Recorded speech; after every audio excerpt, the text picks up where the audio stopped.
some fun this morning working with this new oracle that I presented yesterday. And these are the cards, these are the backs, and these are the fronts. So what I did was, I was so eager to try to create a ancestor spread. And I think I've got one in one of my books, but I wanted something special just for this deck.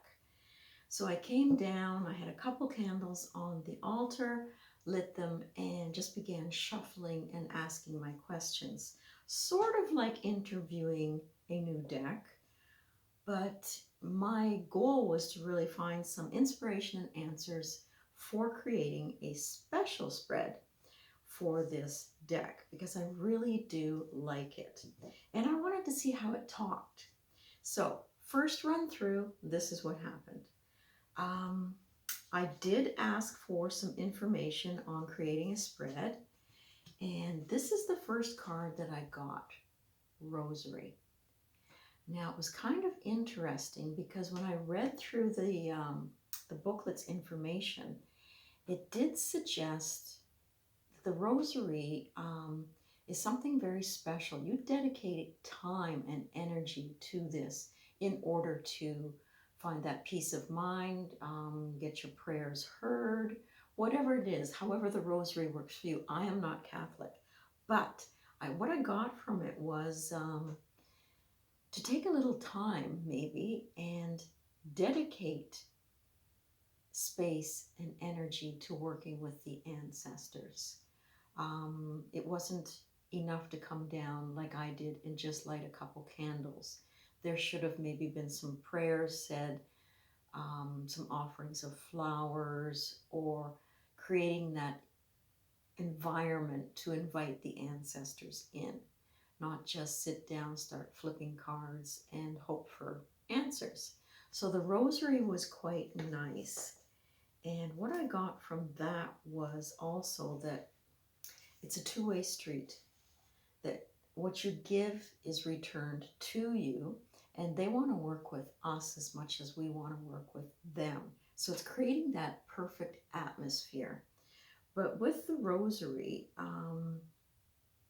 it talks about even the rose bush, how you have that beauty, but there's also that little bit of peril or danger because of the thorns on the rose.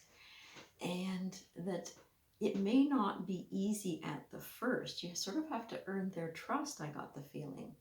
And there may be some painful moments like the thorn as you sort of pull back and able to part that veil and connect with the ancestors. Because it says, in the same way we don't discard roses just because they have thorns, their beauty and fragrance make them more than worth the injury they may cause. So put some effort into this, Lori. Do your prayers, anoint your candles maybe ahead of time, and set some intention. And usually when I do things in the room, I am inviting the energies in, the ancestors in, but I was a little too quick and hasty this morning. So they're saying, you know, it takes some dedication, it takes some time. Put the effort in. Point taken. Okay, so for the number 2 card that came up, again, I was still thinking of, let's get to the spread. How do I do that? And it was nice that they gave me, for number 2 card here, this one. And you can see there's quite a family connected to this card behind her with all the skulls. No one looks any different than anyone else. It's a collective, and that's what I got from the cards as well. That maybe being open to ideas and information and synchronicities from the ancestors on a whole, until I get used to whose energy is whose. And it also said that learning from your ancestors, they need to feel your support as well as asking for that support. And it's like a family tree. And that brought the idea that last month when I created that one spread for Simon, it was a tree. You've got your stalk, your roots, and your branches. That whole tree is what makes it. not just the roots, this or that. It's the combination of all. That's what I got anyway. So yes, the Tree of Life spread might be great to do to bring in a broader range of information, I guess. So that was fun. And then the third one, I got Frida as an artist. That was nice to see that one.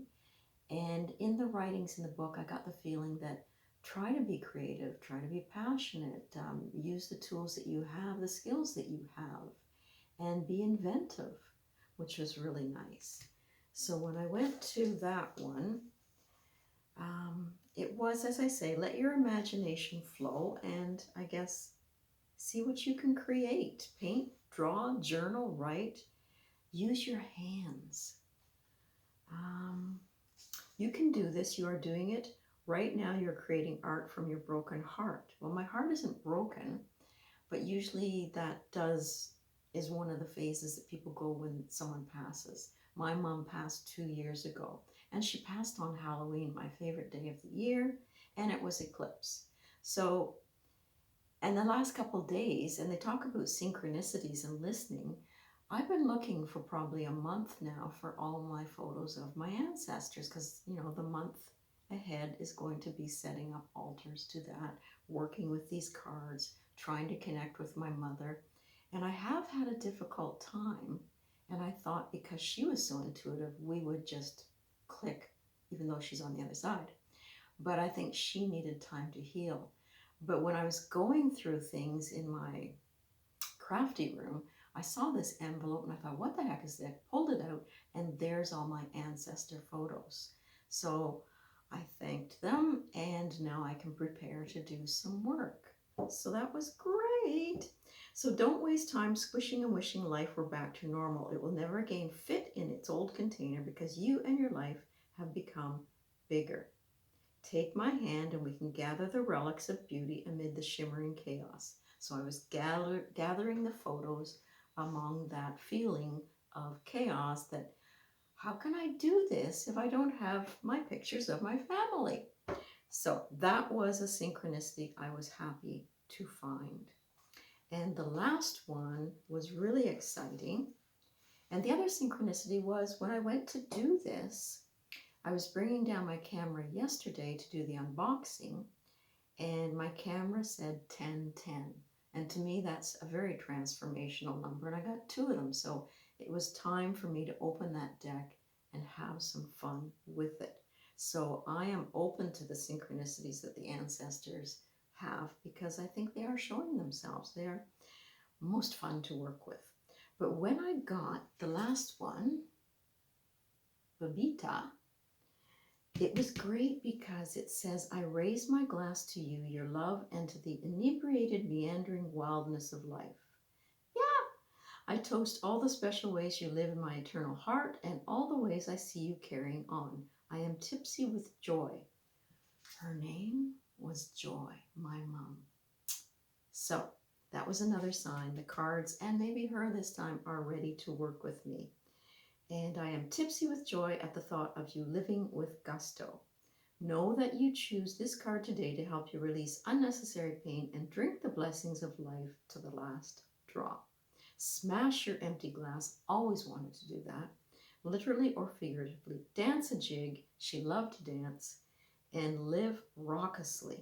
So I would say that what I got from this was take some time, create a prayer, get ready, open up to the ancestors, know that it takes work. It's not going to maybe be without its trials and tribulations, let's say that. But I do have a creative avenue I can pursue and create as far as altars and cloths and spreads and things like that. So I can get the creative flow going that way. I'll do my prayers. I'll take my time. I'll invite the ancestors in and just see where it goes. But I have to say, I think this is a very uplifting deck. I'm glad it came into my possession. And it is just coaxing me a little bit more to connect with the ancestors. So if you're connecting over the next month, let me know how you're doing it, what your altar looks like. I'd be thrilled to see and talk with you. Have a great day.